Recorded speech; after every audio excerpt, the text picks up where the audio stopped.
method and journal entry method. So the memorandum method is like writing a note or a memo to record the authorization. We didn't make a journal entry yet, just a memo in the ledger. So that's the memorandum method. And the journal method is, this is the usual method that we use in accounting. We record everything using journal entries like debits and credits. So, dugaan na mo ang saon pa kanang entry ang memorandum o ang journal. So, just can go sa isa. Kumikapoy mo, makikapoy. So, ano mo naman entry ang memorandum sa authorization? Baliguan. Okay, gibutan mo siya sa general ledger. Yes, correct.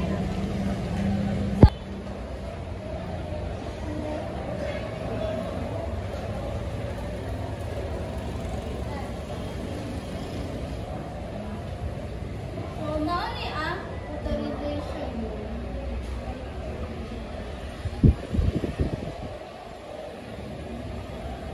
Take note class, kay ari ka sa illustration class, page number 369. Please read, Ms. Baga. Assume that CIT Corporation issued 1,000 shares with a 50 par value and paid for land with fair value of 45,000, assuming that such issuance is with the consent of the BOT, the Bureau of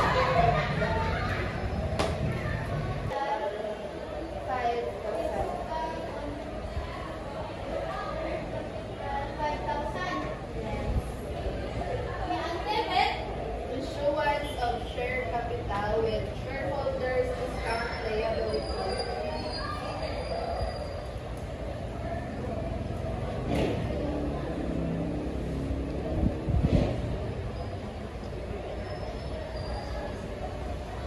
Wala pa. 50,000.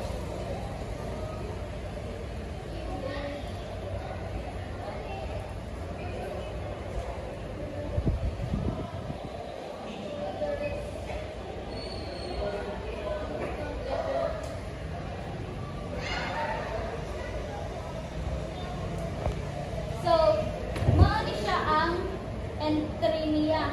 Take note na siya kay mag-exam taon ba. Sige, palit ta diri sa 368.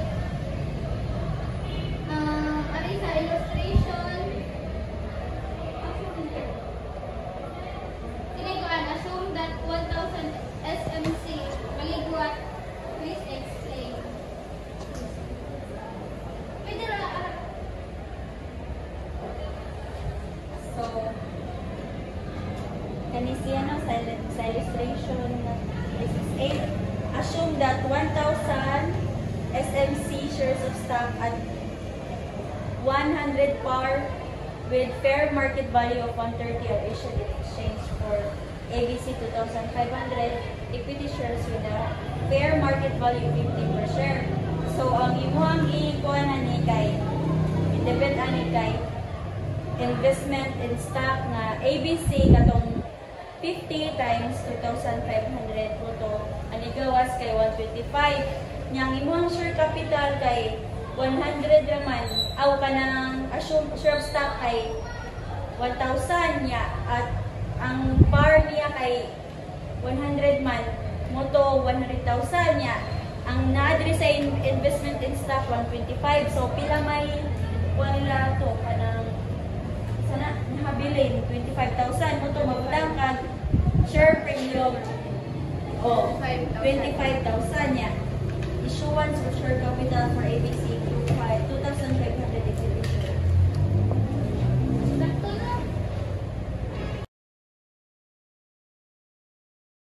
So, memorandum entry. In the problem, it says the corporation is authorized to issue 2 million ordinary shares at 100 par value per share. So, in memorandum entry, we don't have entry for memorandum entry. So, to proceed, says here it is required to journalize the authorization and issuance of 50,000 ordinary shares for cash consideration with the following independent price assumption. Number 1, issued at 100 per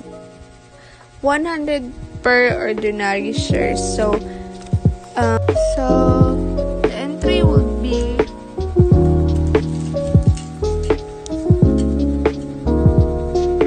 cash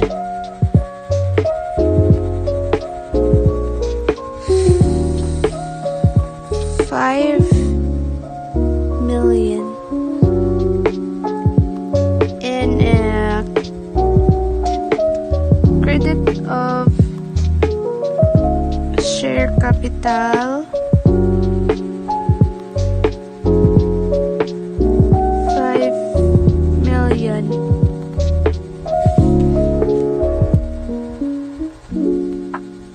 So the 5 million is nakuha sa 50,000 ordinary shares times 100 par. So 50,000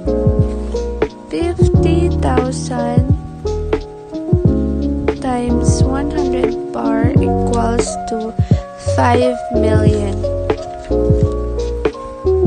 So proceed. Number 2. The question is issued at 140 per ordinary share. So we will be debiting cash of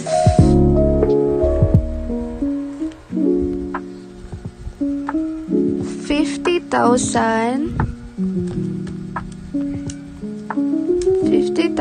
times 140 per ordinary share equals to 7 million. So cash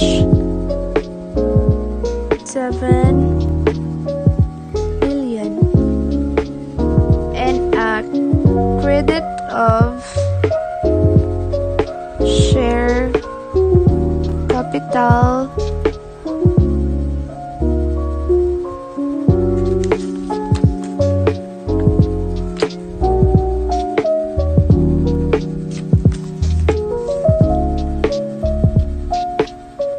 5 million.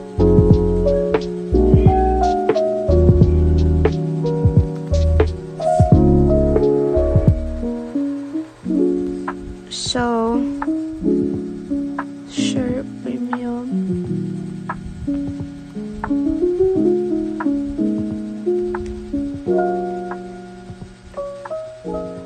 of 2 million. The corporation is authorized to issue 2 million ordinary shares at 100 par value per share. So, required siya nga mag-journalize the authorization and issuance of 50,000 ordinary shares for cash consideration with the following independent price assumption. So, ako ang hindi ko ni kay ang number 3 nga ni-issue og 90 per ordinary share sa memorandum ni siya. So, kani siya nag-issue man tog 50,000 ordinary share. Ato siya i-times sa 50,000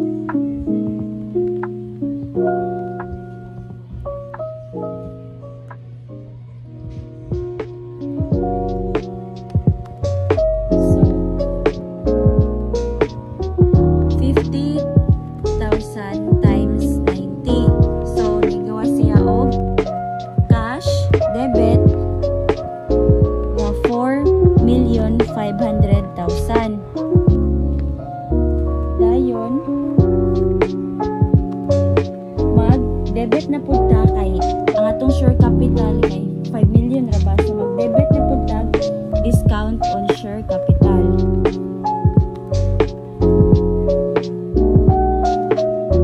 Share capital 5 million man, so 500,000.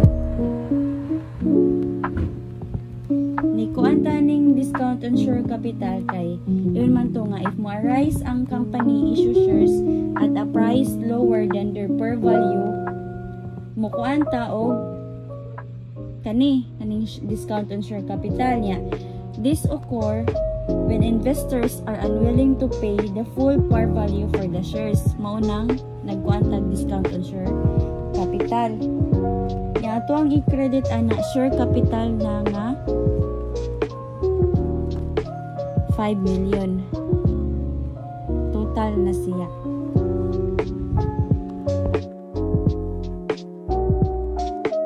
Our initial share capital debit 200 million. This entry records the authorization of 200 million worth of shares. Authorized share capital credit 200 million. This account reflects the total number of shares the company is legally permitted to issue. Number 1. With issuance at par value. Cash debit 5 million.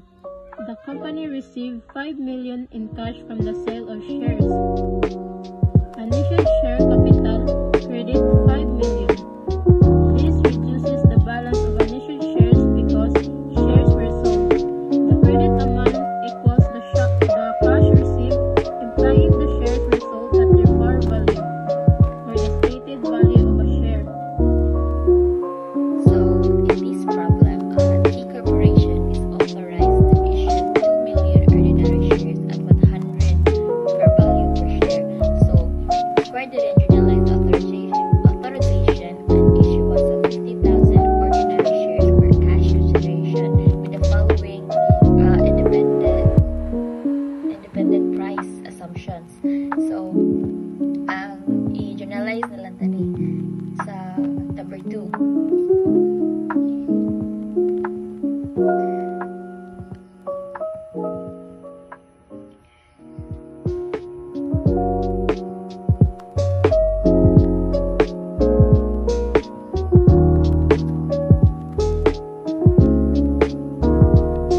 So, ang kanang problem sa number 2 kay issued at 140 per ordinary share, which is above par value.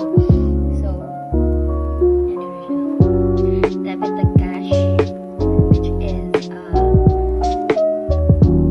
cost of ganang 7 million. Yeah, credit tag an issue share capital.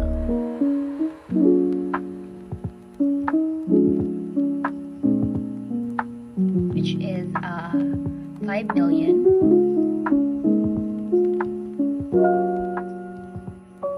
And then debit na puntag, credit na puntag share premium. Share premium. Which is 2 million.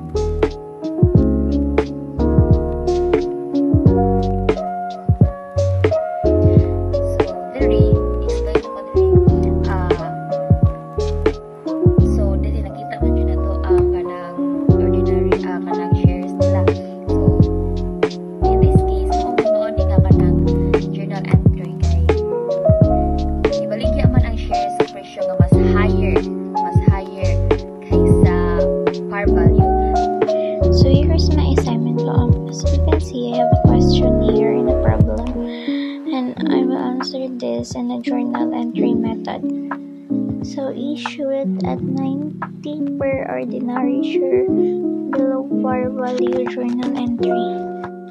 So take note, ang issue shares below par value dili legal sa Pilipinas o ubang nasod.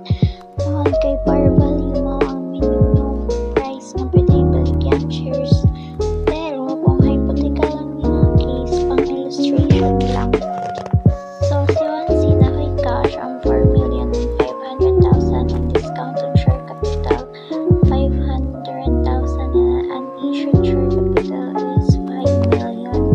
So ako i-explain why. So here's my explanation kung ano mo na answer. So kung ibalik ang shares below sa par value 90, ang kakulangan nga 10 per share gibutang sa discount on share capital. Sa contract equity account nga magpakita nga ang kumpanya nakadawat og ubos nga kantidad kaysa sa gikatakda.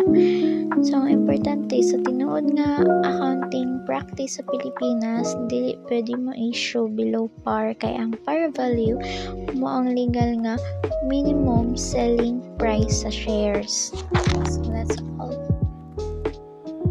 So this is our problem 8 and 11. So T Corporation is authorized to issue 2 million ordinary share at a 100 per value per share.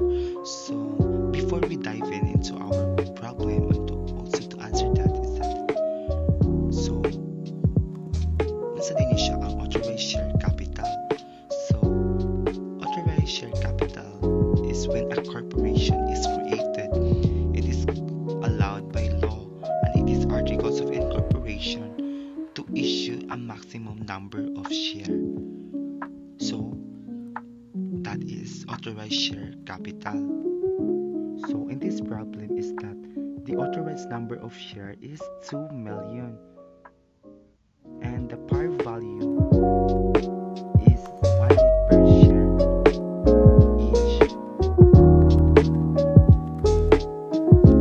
And that is our problem. So let's dive in more to answer our problem. So we are going to make a general ledger of this problem. We're back. So this is our general ledger and this is our format. So we're going to put here a share capital. So debit, and in the left side is debit and the right side is credit. So in debit, the company was authorized to issue 2 million number of share at par value, and the right side is 200 million share capital divided into 100 per share. So how do we get that 200 million in the ledger of the right side? So this simply multiply the number of authorized share by par value. So we're going to get this to 2 million share times 100 per share. So equals to 200 million. So mo siyang nakakamagdaan na is that we're going to multiply it by the 100 per share. So mo siya mo nakam up na nato siya ang 200 million share capital in the right side of the credit. So this means that the total authorized share capital is 200 million on the credit side. So furthermore, so in the credit side, which is the 200 million, this represents that the total authorized share capital based on 2 million share at 100 each, which is in the right side of the credit. And in the debit side, is we're going to put only the narration because no actual value is recorded on the debit side. It's just a description to explain what this entry is about.